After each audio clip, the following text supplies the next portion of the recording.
Essa Comissão de Constituição e Justiça, relator, tinha que se debruçar, mesmo entendendo a delicadeza política de um elemento, que eu inclusive expus ao senhor, mas tem uma questão que é evidente. Em qualquer processo, seja ele administrativo, judicial ou político, é um princípio constitucional a necessidade de imparcialidade mínima por parte do julgador. O deputado Paulo Magalhães, nas primeiras sessões do Conselho de Ética, disse, abre aspas, eu não quero caçar Vossa Excelência, não. Agora, que Vossa Excelência merece, merece. Sim, eu não quero caçá-lo. E ele repete, mas que Vossa Excelência merece, merece sim. Seria esse o relator que depois avaliaria as testemunhas, a prova e o depoimento, que fala isso nas primeiras sessões do Conselho de Ética. A partir daquele momento, como é que eu poderia ter qualquer tipo de expectativa de alteração da posição do relator que não fosse, evidentemente, a sustentação do processo de cassação? Depois disso, algo que eu, inclusive, não sabia, e que foi para mim revelado a partir de uma matéria do jornalista Bernardo Melo Franco. Obrigado. Que foi uma agressão cometida pelo próprio relator nas dependências da Câmara dos Deputados a um escritor. Ah, mas isso é outra coisa, isso não tem nada a ver com o processo administrativo do Conselho de Ética político ou judicial. Não é verdade. Esse é um elemento evidentemente jurídico. Quem cometeu um assassinato não pode ser julgador de um assassinato. Quem cometeu corrupção ou casos descritos na legislação como ações corruptas não pode ser o julgador de casos relacionados a essa mesma ação. Por quê? Porque no direito, na filosofia, como na vida, existe a chamada expiação de culpa. Você quer fazer com que aquele que está sendo julgado posteriormente por uma ação que você já cometeu no passado, sirva, no português mais popular, para limpar a sua barra. E esse caso, esse elemento, ele é fundamental também para poder se determinar a suspeição do relator que deveria ter sido avaliada por esse Conselho de Ética.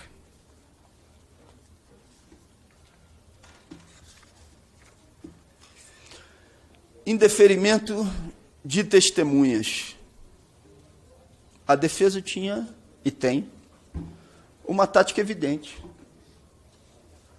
Eu não deixaria de me posicionar sobre a minha reação ao provocador do MBL, mas eu demonstraria quem eram os articuladores da agressão, que o sujeito estava pago para fazê-lo, e aí não sou eu que estou falando, foi ele quem disse. No depoimento que deu no Conselho de Ética, disse que estava pago, que é pago pelo MBL. Para exercer qual atividade? Ele teve dificuldade em dizer a dificuldade. Eu não preciso, eu só estou me atendo a fatos. Foi ele quem disse que é pago para isso. Então, a tática da defesa: se manifestar sobre a reação ao provocador, mostrar o que é o MBL e mostrar um sujeito oculto que está presente desde o período da representação, que é o ex-presidente da Câmara, Arthur Lira. Metade das nossas testemunhas falavam especificamente do modus operandi do ex-presidente da Câmara. Porque eu não sou o primeiro. Posso até ser o último, mas eu não sou o primeiro com quem ele utilizou desse tipo de expediente, da tentativa de silenciamento. E ele não usa isso só em relação a mandatos parlamentares. Ele usa com jornalista, ele usou com a sua ex-esposa, ele usou com apresentadores, que era tentar coagir, às vezes não aparecendo diretamente, tentar e forçar uma negociação pelo silenciamento, e quando esse silenciamento não vem, utilizando os instrumentos que estavam à sua disposição para calar. E eu vou falar aqui com toda tranquilidade. Comigo não vai funcionar. Não vai funcionar. Se Arthur Lira quiser me ver calado, ele vai ter que me matar. Porque eu não vou deixar de dizer aquilo que tenho que dizer. Posso fazer isso com tranquilidade, posso fazer isso com serenidade, posso fazer isso sem um discurso apaixonado, mas deixar de dizer, eu não vou deixar de dizer. O indeferimento das testemunhas, de metade delas, então, foram um evidente cerceamento da defesa. Por quê? Porque mostrava um modus operandi evidente, que estava sendo utilizado contra mim, mas que já foi utilizado com várias outras pessoas. E esses depoimentos comprovariam, mostrariam isso. E como é que um relator é quem determina a testemunha que pode ser ouvida ou que não pode? O relator, em determinado momento, diz que eu trabalhei pela protelação dessa ação. Aqui se trata de evidente mentira. É justa a protelação em determinados casos? Sim. A obstrução, a protelação pode ser instrumento legítimo para enfrentar uma perseguição. Mas quem foi que colocou, no mês de dezembro, esse relatório no sistema? Foi o relator. Eu fiquei os meses de dezembro, janeiro, fevereiro, março, até chegar o mês de abril, sem saber qual era o conteúdo do relatório. Porque esse relatório estava sob sigilo. A pergunta que eu faço, que protelação é essa, se quem definia o momento de leitura do relatório era ele e não eu? A minha questão não é pessoal com o deputado Paulo Magalhães. Não tinha relação com ele e continuo sem ter até o dia de hoje. Mas não posso me calar. Como não posso me calar também sobre a denúncia que já tinha feito no Conselho de Ética. O fato de, nesse período, o relator, e ele não desmentiu isso em momento nenhum, ter indicado emendas do orçamento secreto em quantidade milionária para municípios em que fica evidente que ele não pode esconder que ele é o autor, desvirtua a representação política.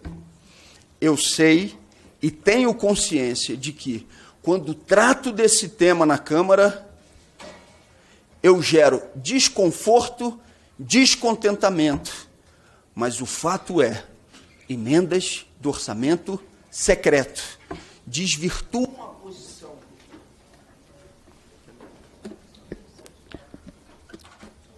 Deputado Glauber, Vossa Excelência já atingiu o tempo regimental de 25 minutos da sua fala, mas essa presidência vai conceder mais 12 minutos e 30 segundos para que Vossa Excelência possa concluir a sua defesa.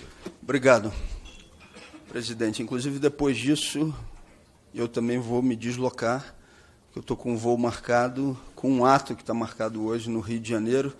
Tem mais de 40 caravanas das mais variadas regiões, tem ônibus saindo, inclusive, de São Paulo, então também vou ter que ir lá, senão não chego a tempo do ato. E já quero, de antemão, agradecer a todo mundo que está mobilizado e se movimentando. Eu sei que esse é um tema que incomoda, mas o fato é desvirtua a representação, a forma como o recurso público tem sido utilizado. Não é razoável que o ex-presidente da Câmara, numa ligação, retire do objeto original de uma comissão, como foi dito pelo deputado Zé Rocha, 300 milhões de reais.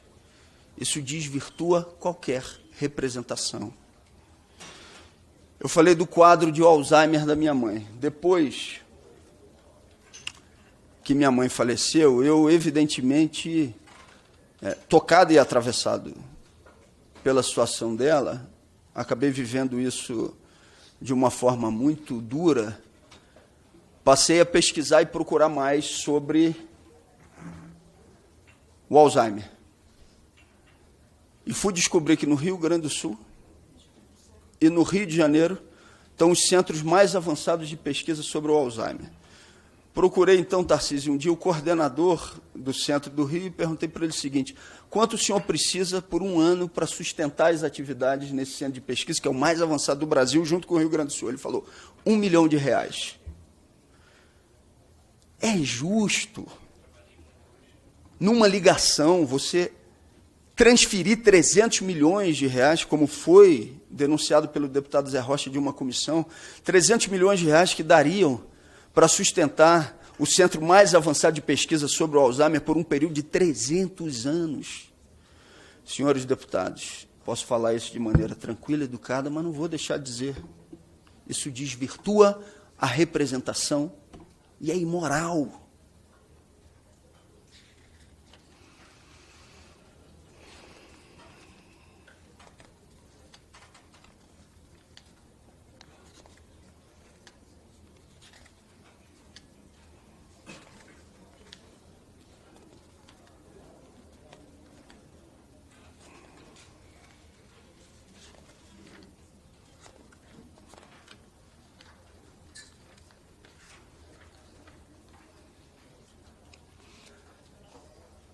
No Conselho de Ética, a imagem que se procurou dar à minha pessoa é: Glauber é uma pessoa violenta.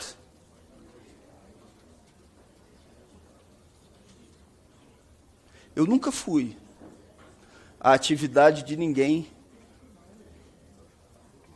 para tentar interromper a atividade de outras pessoas. No caso do provocador, foram 7 vezes.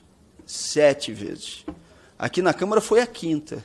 Mas depois disso, ele não teve dificuldade, ele manteve a audácia de fazê-lo por mais 2 vezes. Porque isso dá grana, porque ele era pago para isso, e porque ele achou que com isso conseguiria se eleger vereador na cidade do Rio de Janeiro. Acabou perdendo. Eu não tenho mais raiva desse rapaz. Falando sinceramente. Às vezes tem até um pouco de pena. Inclusive, agora saiu do MBL, porque fez o serviço sujo, aí foi descartado, aí agora está procurando se encostar em algum outro grupo político. Eu não duvido, inclusive, que daqui a pouco esteja me esperando mais uma vez. É provável que eu nem reaja a isso, não por ausência de indignação, mas é porque isso já se transformou, não de compaixão, mas num sentimento em determinados momentos de pena.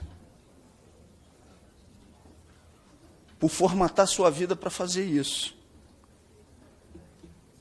Eu sou duro no embate político com os parlamentares. Posso, em determinados momentos, inclusive, ultrapassar o tom. Agora perguntem para o conjunto dos trabalhadores da Câmara dos Deputados qual é a minha relação de respeito com eles. Não tem coisa para mim mais emocionante, que mais me preenche, quando o pessoal do café, da limpeza, os trabalhadores administrativos, quando eu vou passando pelo corredor, eles vão: vai firme, estamos junto contigo, estamos orando, estamos rezando. Nesses 9 dias, inclusive, que passei aqui em greve de fome, foi para mim um momento de muito aprendizado. Conheci a Câmara escondida, inclusive, que o grande público não conhece. Aliás, senhoras e senhores, é um absurdo o que é o banheiro dos trabalhadores terceirizados da Câmara, onde eu tomava banho todos os dias. Muito diferente do luxo que, em determinados momentos, tem os palácios ou o espaço institucional. Se eu tivesse atacando moralmente ou sendo violento ou agressivo com alguns desses trabalhadores, eu seria o primeiro a dizer, tenho que ser caçado, ou me casse. Mas nunca fui e não serei. Porque eu tenho um enorme respeito por eles. Agora, com o deputado, não. Com o deputado, eu tenho que manter posição dura. Eu estou aqui para representar o conjunto daqueles que me confiaram essa tarefa. E ser duro não quer dizer que, em determinados momentos, não posso, inclusive, extrapolar de determinadas posições e pedir desculpas. Já fiz isso. Agora, nesse processo, eu fui várias vezes instado a pedir desculpas. Glauber, pede desculpas para diminuir essas tensões. Pede desculpas. E muita gente fazendo isso da maneira mais solidária possível, mais preocupada.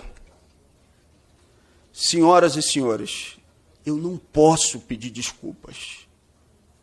Eu não tenho do que pedir desculpas. Eu não posso me ferir de morte. Eu sou o primeiro a, quando avalio que errei, procurar e fazer o pedido de desculpas. Eu não tenho dificuldade em fazê-lo. Agora, pedir desculpas sem considerar que errou é uma agressão para mim maior do que a perda do mandato. E isso eu não posso fazer.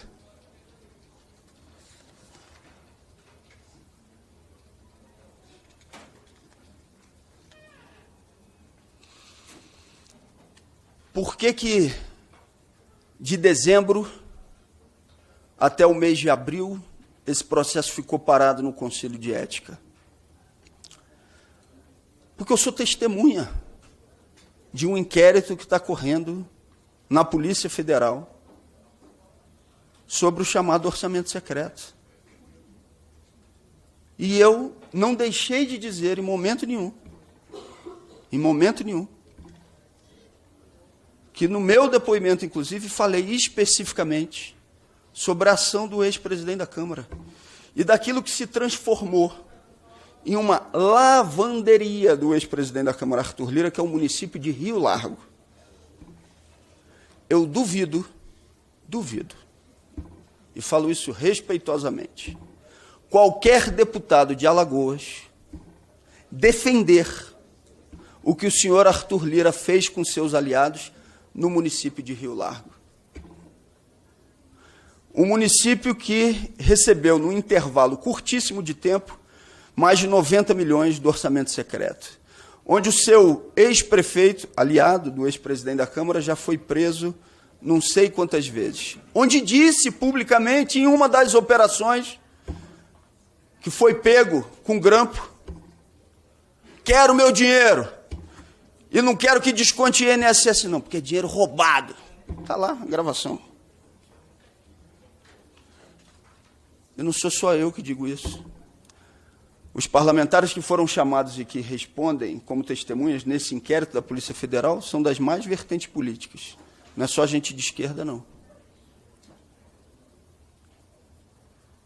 Esse inquérito e outras investigações, elas não vão parar a depender do tom de voz que eu venha a utilizar na Comissão de Constituição e Justiça, nem da marcação para o dia 1º de julho do meu processo de cassação no plenário da Câmara. Até porque quem tem que tratar disso não sou eu. Eu tenho que me colocar à disposição, como testemunha que fui, para dizer tudo aquilo que vi.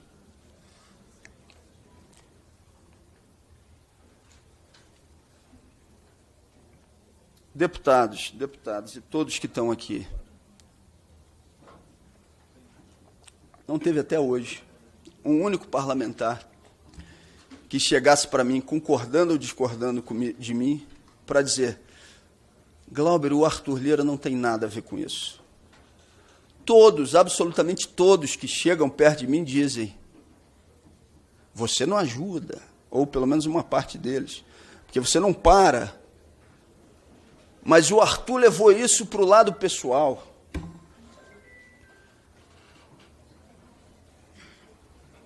Não teve nenhum que disse que não é ele.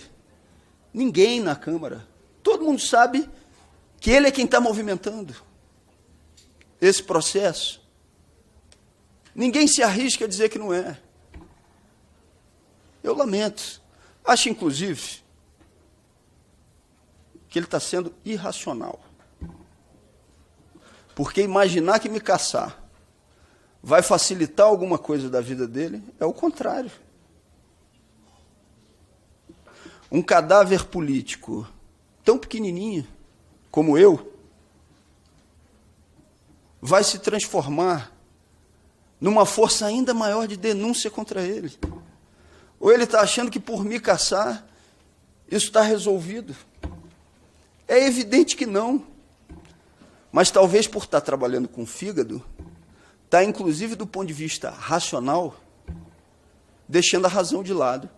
Mas isso é ele quem tem que resolver, não sou eu.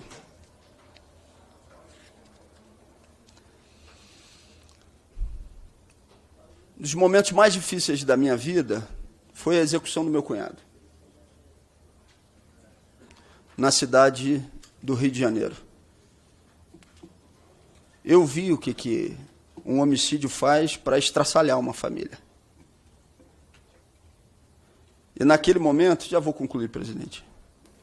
Tinha muito mais a dizer sobre cada um dos elementos aqui, mas vou terminar.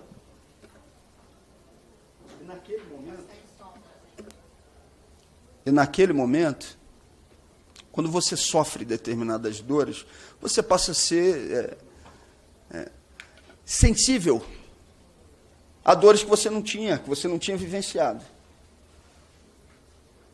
Para mim foi revoltante saber que a minha companheira estava com uma orientação de escolta essa que, num primeiro momento, foi proporcionada pela presidência da Câmara, que ela sobe, então, até o presidente da Câmara, ao ex-presidente na época, vira para ele e diz: tem uma orientação de continuidade da escolta. E ele diz: pode contar. E ainda fala para ela: é chato, né, andar com escolta?